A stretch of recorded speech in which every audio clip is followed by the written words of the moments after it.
Before we start, I would like to read the CV of Pak Mohamed Zain Sulaiman. Zain has been working as a professional Arabic, English, and Malay translator and interpreter since 1995. He served as chief translator and interpreter at one of Saudi Arabia's diplomatic mission for 8 years. In 2008, he joined University Kebangsaan Malaysia as a lecturer in translation studies and continued to work as a professional translator. Zain's doctoral research on the translation of tourism won third place worldwide for the Ph.D. Award 2015. He is also currently an editor for Gemma Online Journal of Language Studies and New Voices in Translation Studies. He was a postdoctoral researcher at Monash University from 2017 to 2018. In 2019, he co-authored a book, Translation and Tourism, Strategies for Effective Cross-Cultural Promotion, published by Springer. Okay, ladies and gentlemen, without further ado, please welcome Pak Mohamed Zain. Thank you very much, Dr. Husni Hadiati, for that very kind introduction. First of all, I would just like to make sure that everyone can hear me clearly and can see my screen, which I will be sharing now. Can you all hear me clearly? Yes. Yes, sir. We hear you. Excellent, excellent. Okay, I'm going to share my screen now. Yes, we see your screen.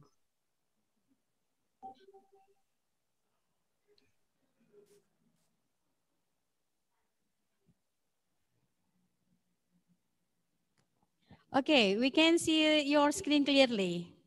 You can see the orange screen, orange slide? Okay. Yes, we see it. We see it. Awesome, awesome. Yeah, it's very important to make sure that the people at the other end can listen and hear to you clearly, because, you know, during this online teaching and learning, you know, some things could happen, because I once started talking for 5 minutes and just to realize after 5 minutes that my students would not couldn't hear anything because I was on mute. I see. It happens almost to every one of us.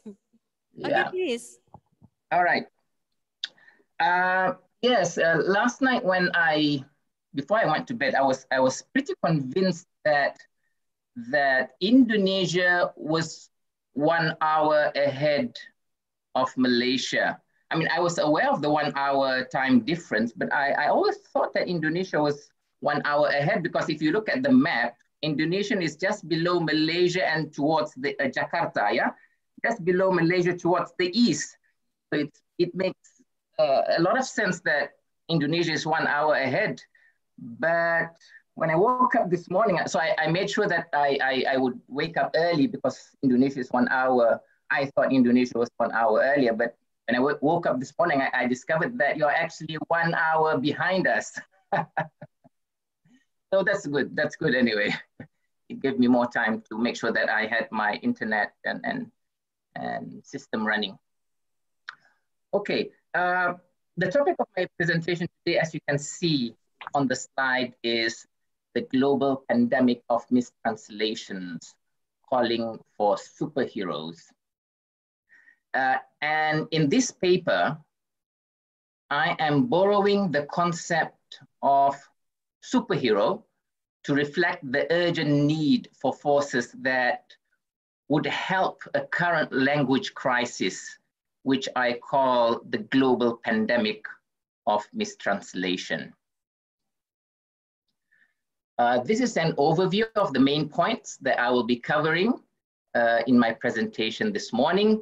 So before explaining about the global pandemic of mistranslations, I will give a quick background leading to the pandemic, Then I will try to explain the main reasons causing the pandemic.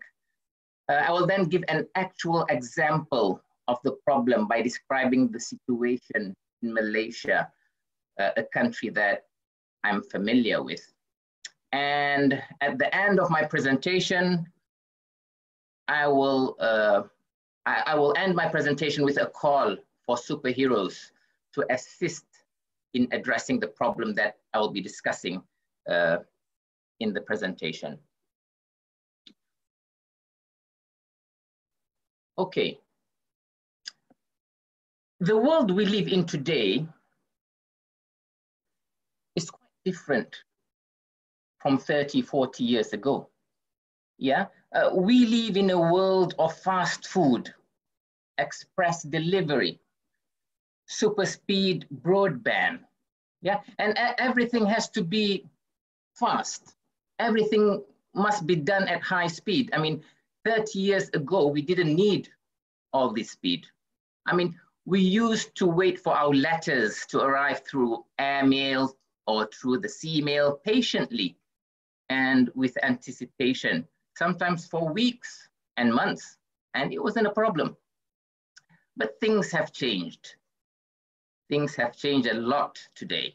I mean, everything is done and is expected done at the speed of a click of a button on the computer keyboard or on the iPhone screen.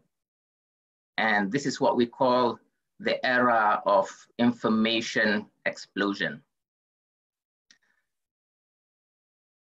Volume and time now have become the essence of mass communication. Information must be delivered in the shortest time and to as many people as possible. And this has resulted in a sudden increase in demand for translation services. Because when you want to disseminate information to as many people as possible, you would cross linguistic and cultural borders, and this would require translation. And despite the growing demand for translation, the supply for qualified professional translators is on a low increase. So both the translation demand and the supply, they are not moving at the same pace.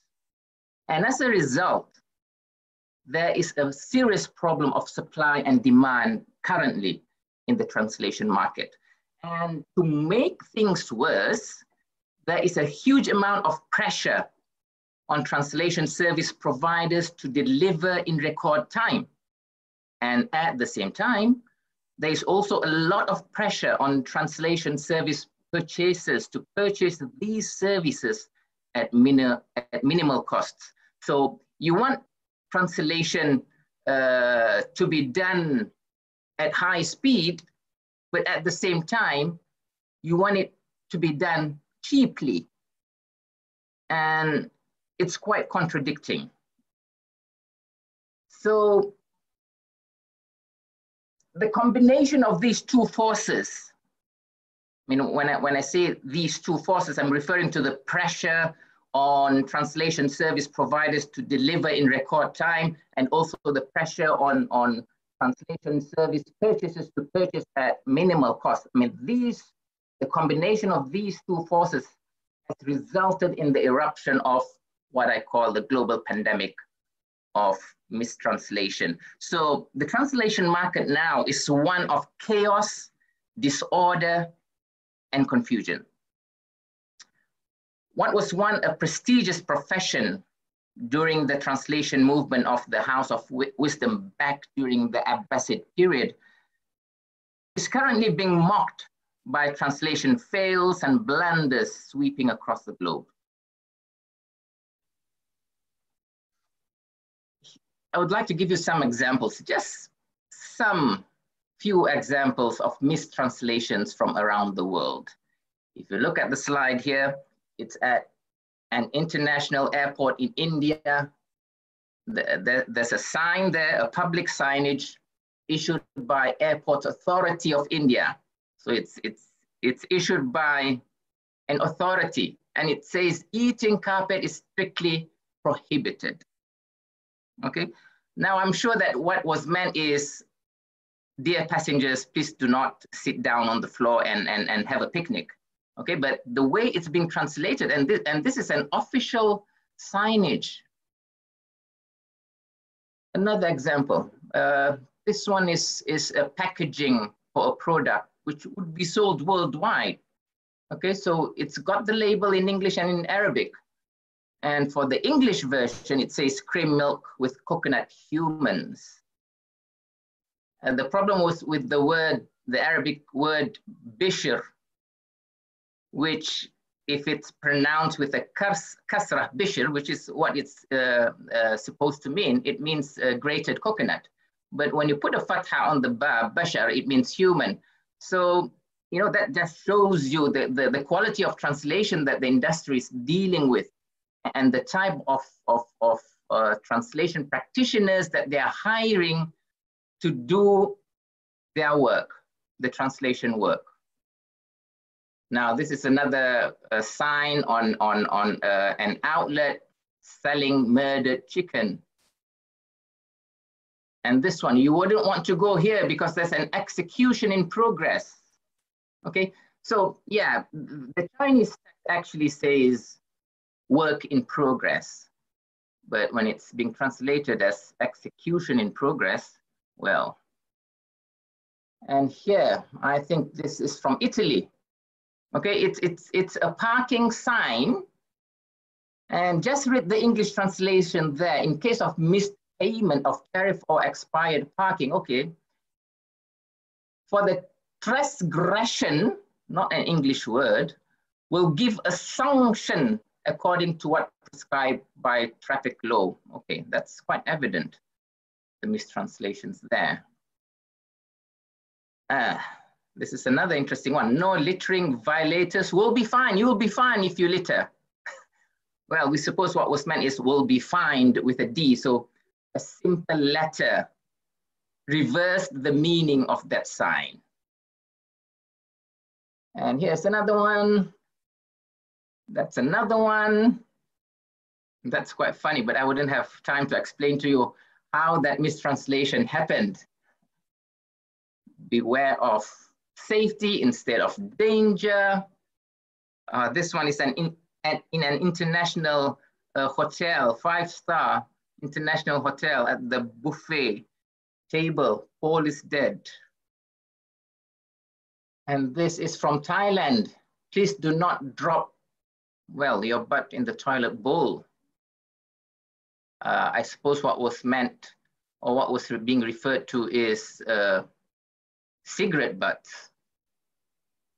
And here at an airport in China, take luggage of foreigner. You can take it free of charge. Poisonous and evil rubbish, parking for uncles. And here you have a sign which says, if you want to slip and fall, do it carefully. And the list is endless. Yeah, I mean, these are just a few examples of mistranslations in public signs, ranging from hotels to airports to tourist attractions and public facilities. And it's just a drop in the ocean. We are not talking about mistranslation in official government websites, you know, because nowadays government websites and even in the private sector, they have their websites in various language versions. So yeah, that would be another issue. And a search on Google search engine with keywords such as translation blunders, translation fails, mistranslations, hilarious translations, and funny translation would yield tens of thousands of results. So for example, here you have 139 translation fails that will have you rolling on the floor. 34 most hilarious translation fails ever, and I'm still laughing. So I mean, the translation industry is being mocked, yeah? And you have videos 100 translation fails that will make, this is just on the first page of the search, yeah? And you have the third video, lost in translation, fails of the week. So it seems that they have a weekly video on mistranslation. So that just shows you the extent to which the mistranslation pandemic is. All right, so the question is, what is the root cause of the pandemic, of this problem? The root cause behind the pandemic of mistranslation is one which is related to the way the translation and interpreting industry is regulated, or should I say not regulated, okay? Now, unlike other professions like the legal, medical, engineering professions, which are well governed by various mechanisms of credentialing, the translation and interpreting profession remains unregulated in many parts of the world. I mean, there are no system that regulates the industry and the profession. All right. Nevertheless, there are some countries in which translation and interpreting profession has been and is being regulated quite well. For example, you have two of the most leading countries in the field of professional translation and interpreting with well-established accreditation systems are Australia and the United Kingdom. In Australia, we have the National Accreditation Authority for Translators and Interpreters, which was established almost half a century ago in 1977. In the UK, we have two main professional bodies.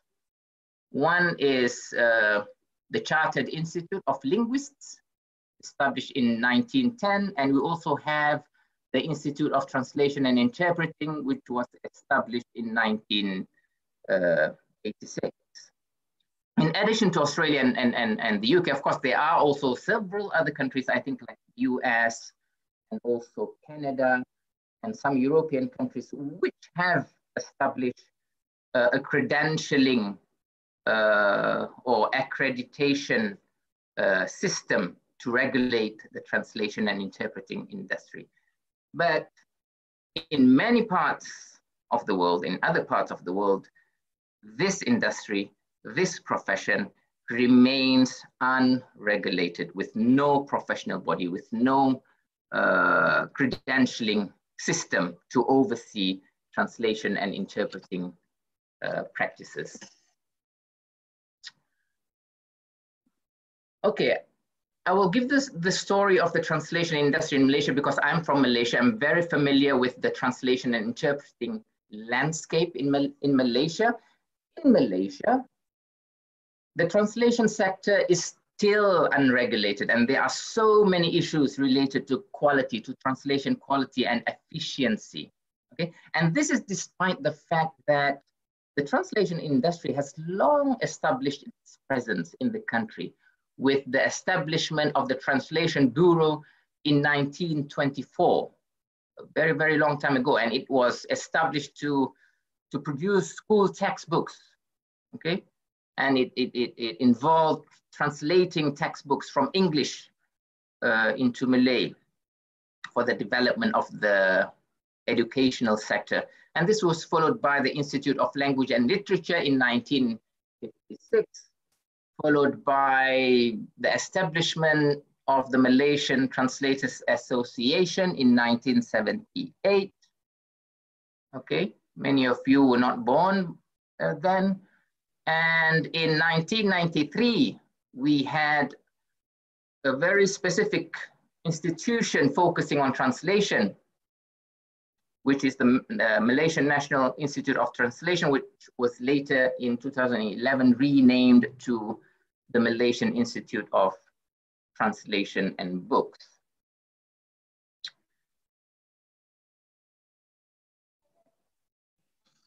Okay.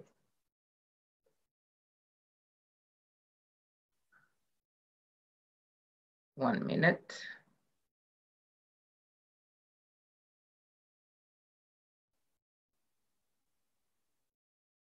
Oh, I'm missing one slide.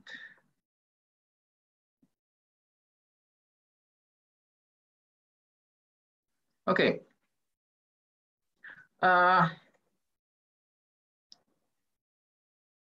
Okay. Yeah. Issues pertaining to the quality and efficiency of translation in Malaysia have been the topic of criticism from the early days of the translation industry in Malaysia. For example, the process of translating English scientific and technical texts from English into Malay has been described as something that's inefficient and time consuming, so much so that in 1993, the government decided to allow science and technology courses to be taught in English at all institutions of higher learning.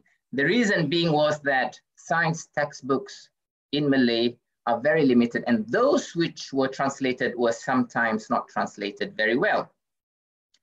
And this is attributed to the slow production of texts translated into Malay. And it was partly due to the poor quality of translation work, which often required heavy editing or even rewriting, making the entire process very time consuming.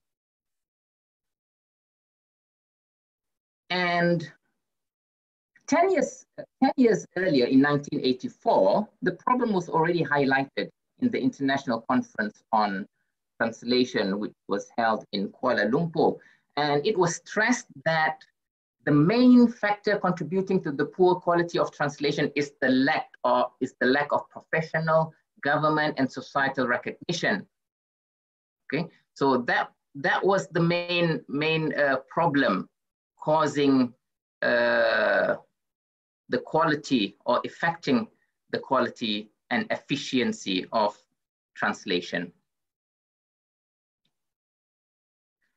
And one would imagine that 30, 40 years later, just like how Superman would have evolved over the years, okay, one would imagine that there would have been a significant improvement in the local translation and interpreting industry.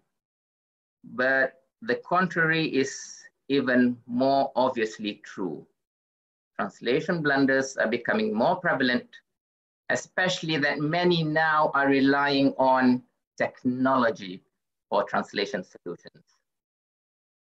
A case in point is, this is quite a recent example, a recent mistranslation embarrassment, okay? This is from the Malaysian Ministry of Defence's English version. You've got the Malay version on the left and the English version on the right, where many parts of the website were mistranslated into English, okay? In this particular example, on this particular web page, the Ministry of Defense provided a list of clothes, on dress code. So this is a list of clothes that should be avoided. So B, you have pakaian yang menjolok mata. And guess what was how it was translated on the English version of the website? Clothes that poke the eye. Okay, and this is on an official government website. Okay, so obviously there is a problem.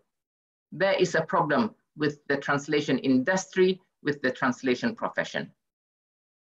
And of course, the blunder, that particular blunder became a widespread online joke. And it was even cited as an example of a translation pitfall that must be avoided at all costs, yeah? So the blunder was picked up by various news outlets across the world, okay? And guess who was blamed? Google Translate was blamed. How convenient to blame everything on Google Translate. Now, Google Translate is a useful tool. We should never blame the tool. Okay, it's the user, how the user uses the tool. Okay, so yeah.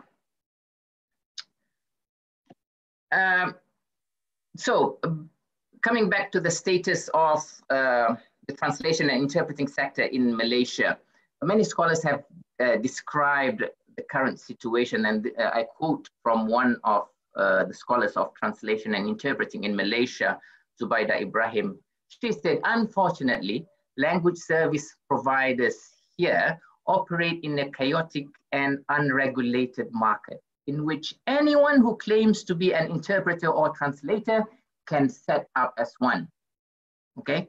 Unlike the medical profession, no one can just claim that I'm a doctor and can set up a medical practice, yeah?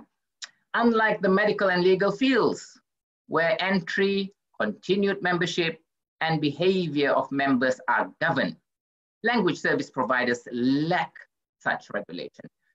And there is a knowing concern that translators and interpreters can and may distort meaning, whether deliberately or inadvertently. Thus, the crucial requirement for the code of ethics.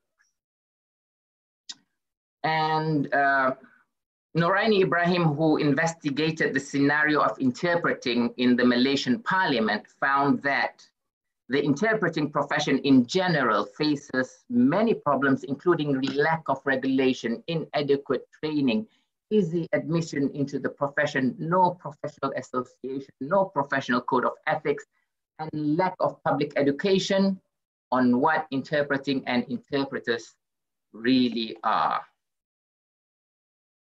And the issue was also highlighted in an exclusive news report very recently, in 2019.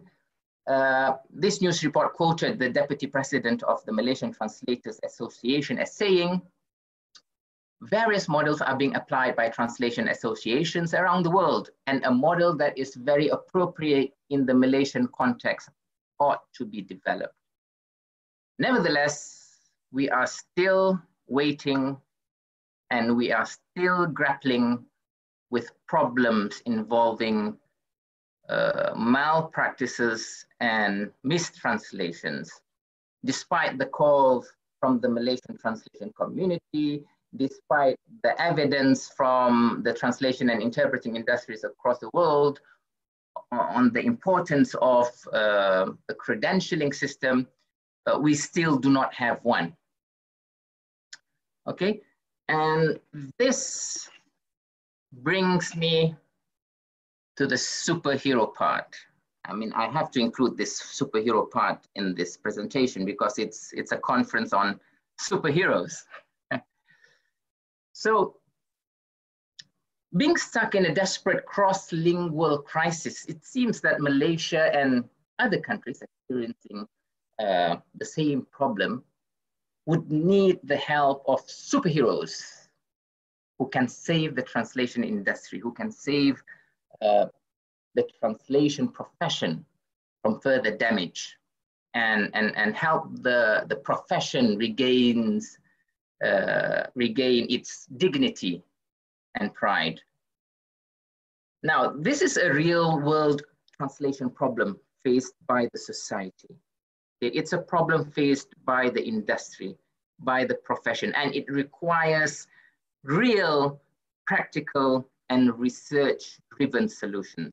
Therefore, I would like to extend an invitation to all potential superheroes out there from within the translation research community, from within researchers in language studies, particularly postgraduate students of language and translation studies, to engage in translation research projects, which will eventually lead to the development of an accreditation system or a credentialing system for their local translation industry. What we need now are research projects with direct impact on the society, with direct impact on the profession and industry. We need superheroes who who can, through language and translation, make the world a better place to live in. Okay, I've got another minute, and I think this is my last or second last slide. Okay, I have recently put out a call for potential superheroes, i.e. PhD candidates who are interested in working on this exciting research project in the field of translation and interpreting studies. As the advertisement on the slide says, the research project will address the mistranslation pandemic in Malaysia or the Southeast Asia region with the purpose of saving the translation and interpreting industry from further damage and help the translation and interpreting profession regain its prestige. The project aims at developing an antidote in the form of a credentialing system that regulates the translation and interpreting industry and profession and protect the public at large from translation malpractices.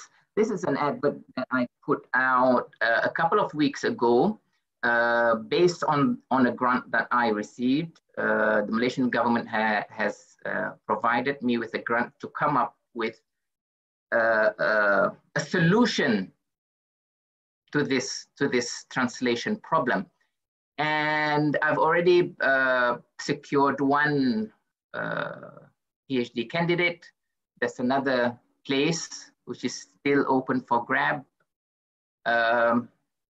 And if anyone is interested in collaboration between Malaysia and Indonesia, yeah, I'm using this platform also to establish networking, research networking.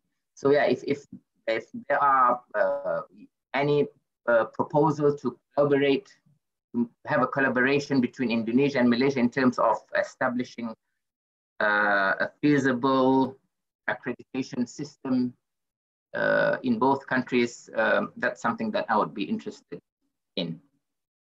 And you might ask, what's the impact of such a research on the society? Well, it establishes professional standards for translation. It enhances the credibility of translation and interpreting practitioners. It enhances the quality of translation and interpreting services. It protects the public from malpractices and unqualified service providers. Okay, so hopefully by having such a mechanism, no one can claim to be a professional translator unless they are actually qualified translators.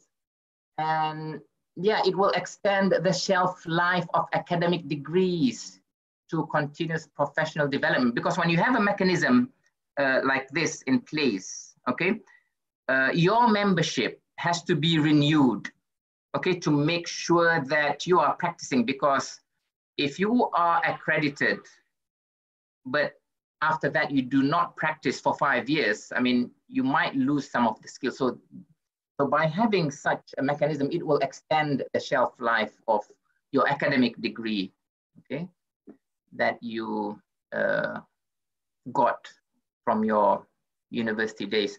And it will also enhance the prestige of the profession. It will also provide a reliable mechanism for the market to choose translators and interpreters and service providers confidently and to trust the translation work involved. That's the last slide.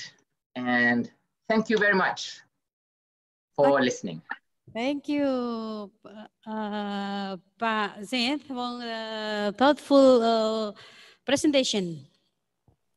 I hope one of the participants here can answer the calling for superhero in the world of translation industry, hopefully, yeah. Okay, before we start, yeah, I would like to highlight that superhero can be anyone. Even a qualified translator is one of the superhero that can come up among us.